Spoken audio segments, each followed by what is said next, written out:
Assalamualaikum warahmatullahi wabarakatuh. Halo semuanya, perkenalkan nama saya Andita Kurnia dengan NIM 28921501126.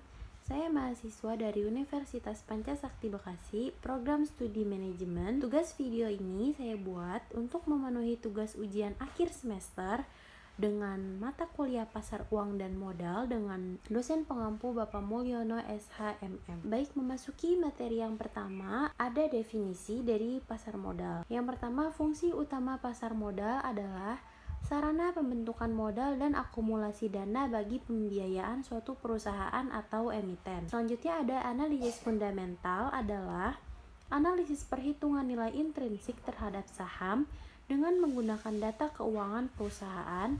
Dan analisis fundamental ialah aktivitas meneliti kondisi keuangan untuk mengetahui operasi perusahaan yang mengeluarkan saham dengan lebih baik. Analisis fundamental ini mencoba untuk memperkirakan harga saham di masa yang akan datang dengan cara berikut ini. Yang pertama, mengestimasi nilai faktor-faktor fundamental yang memengaruhi harga saham pada masa yang akan datang.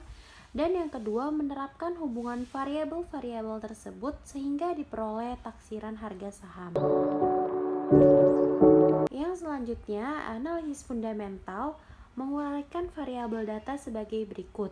Yang pertama ada pertumbuhan pendapatan atau revenue growth, adalah presentasi perubahan pertumbuhan pada sebuah variabel yang dihitung dalam jangka waktu tertentu. Yang kedua, rasio laba terhadap saham yang beredar atau earning per share atau EPS adalah rasio yang mencerminkan kemampuan perusahaan dalam menghasilkan laba untuk setiap lembar saham yang beredar. Yang ketiga, rasio pertumbuhan atau EPS diperoleh dengan membandingkan nilai rasio laba terhadap saham beredar pada tahun berjalan dengan nilai EPS pada kuartal yang sama pada tahun sebelumnya untuk menggambarkan pertumbuhan tingkat keuntungan perusahaan. Yang keempat, rasio harga saham terhadap laba per lembar saham atau price earning ratio adalah rasio yang digunakan untuk menilai mahal murahnya saham berdasarkan kemampuan perusahaan menghasilkan laba bersih. Dan yang kelima ada margin pendapatan bersih atau net profit margin, ialah rasio profitabilitas yang diperlukan oleh sebuah perusahaan untuk mengetahui presentasi laba bersih yang didapat setelah dikurangi pajak. Yang selanjutnya ada analisis fundamental sendiri, mempelajari brosur atau data-data industri perusahaan, penjualan, kekayaan, pendapatan, produk dan penyerapan pasar, evaluasi manajemen perusahaan, membandingkan dengan pesaingnya dan memperkirakan nilai intrinsik dari saham perusahaan tersebut atau mempelajari hubungan harga saham dengan kondisi perusahaan. Terdapat dua pendekatan yang biasanya dilakukan dalam analisis fundamental, yaitu sebagai berikut. Yang pertama ada pendekatan top down, yaitu pendekatan yang dimulai dari tingkatan makroekonomi, situasi dan pertumbuhan industri, serta situasi dan pertumbuhan perusahaan. Yang kedua ada pendekatan bottom up, dimulai dari tingkat mikro atau perusahaan yang kemudian berkembang pada analisis industri dan analisis makroekonomi. Ekonomi makro sendiri adalah cabang daripada ilmu ekonomi seputar ekonomi secara keseluruhan, termasuk dari kinerja, perilaku hingga proses pengambilan keputusan. Sedangkan ekonomi mikro adalah mempelajari tentang pengambilan keputusan oleh unit-unit atau pelaku ekonomi terkecil seperti konsumen, produsen, dan pemilik sumber yang di dalam suatu perekonomian yang bebas. Baik, yang selanjutnya ada prinsip dalam analisis fundamental. Yang pertama ada reaksi berantai, ialah semakin besar dampak berantai suatu informasi akan semakin besar pengaruhnya terhadap nilai sebuah indeks perusahaan. Yang kedua ada jarak informasi, yaitu semakin dekat sebuah informasi dengan suatu indeks saham, semakin besar pengaruh informasi tersebut. Yang ketiga ada sumber berita, semakin resmi sumber berita tersebut, semakin kuat pengaruhnya terhadap nilai suatu indeks saham. Yang keempat jenis berita, berita ekonomi lebih kuat pengaruhnya terhadap indeks saham suatu negara dibandingkan dengan berita lainnya seperti politik, sosial, ataupun budaya. Yang keempat ada berita penawaran bersifat bearish. Bearish sendiri berasal dari kata bear atau beruang. Sifat tersebut menggambarkan gerakan harga pasar terlihat seolah-olah akan, tetapi sebenarnya harga akan mirip dengan gerakan beruang mencengkram mangsanya, yaitu mengangkat lalu membanting. Yang keenam ada berita permintaan bersifat bullish. Bullish berasal dari kata bull atau artinya sapi jantan. Sifat tersebut menggambarkan gerakan harga pasar terlihat seolah-olah akan turun, tetapi sebenarnya akan naik, atau mirip dengan gerakan sapi jantan yang menanduk musuhnya, yaitu menanduk lalu melemparkan ke atas. Yang selanjutnya ada kekurangan dan kelebihan dari analisis fundamental. Keunggulannya sendiri itu ada 4.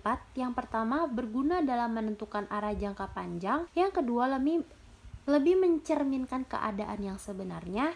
Yang ketiga, dapat menjelaskan lebih tepat mengenai alasan harga naik atau turun. Yang keempat, mampu memberikan dasar yang logis dalam pengambilan keputusan investasi. Dan yang selanjutnya ada kelemahan dari analisis fundamental, terbagi menjadi 5. Yang pertama, memerlukan waktu yang lama. Kedua, tidak efisien dan sulit berfungsi pada pasar modal karena asumsi dasarnya pasar efisien.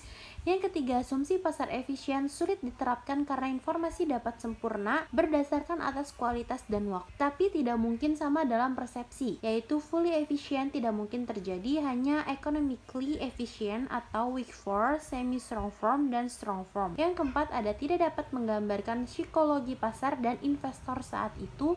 Dan yang terakhir, tidak fleksibel untuk menentukan periode waktu yang diinginkan. Yang selanjutnya ada metode analisis fundamental. Pada umumnya, informasi fundamental memfokuskan pada statistik ekonomi, industri, dan perusahaan.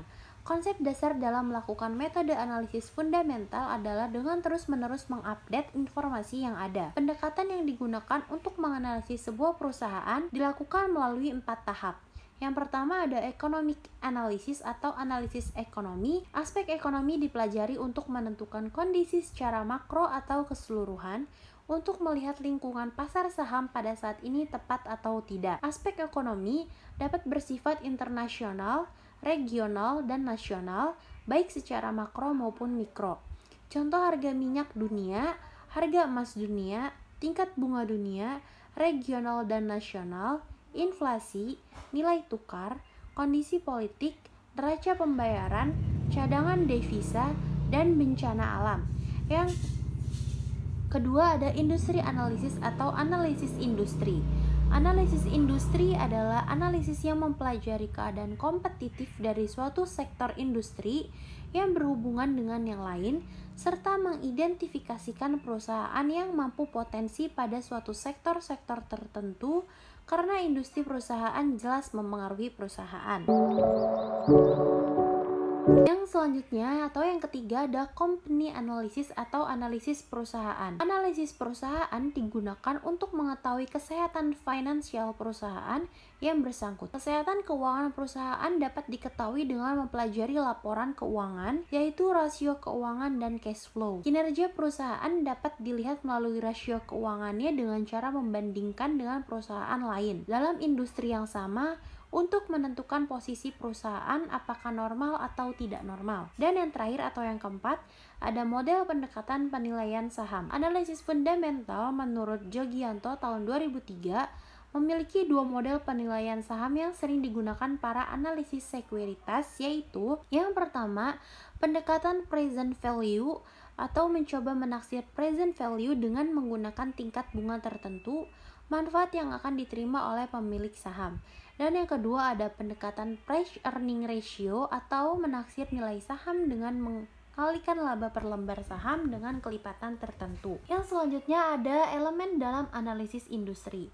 Yang pertama ada produk domestik bruto atau PDB, adalah nilai total pasar produk barang jasa yang diproduksi oleh suatu negara pada periode tertentu. Pertumbuhan PDB merupakan indikasi terjadinya pertumbuhan ekonomi. Jika ekonomi suatu negara mengalami pertumbuhan, daya kemampuan beli masyarakat juga ikut meningkat dan momentum tersebut dapat digunakan perusahaan untuk meningkatkan kemampuan penjualan untuk mendapatkan profit yang lebih. Yang kedua ada inflasi, adalah meningkatnya harga-harga secara umum dan terus-menerus berkaitan dengan mekanisme pasar yang disebabkan oleh berbagai faktor, seperti konsumsi masyarakat yang meningkat, berlebihnya likuiditas di pasar yang memicu konsumsi atau spekulasi, sampai termasuk juga akibat adanya ketidaklancaran distribusi barang.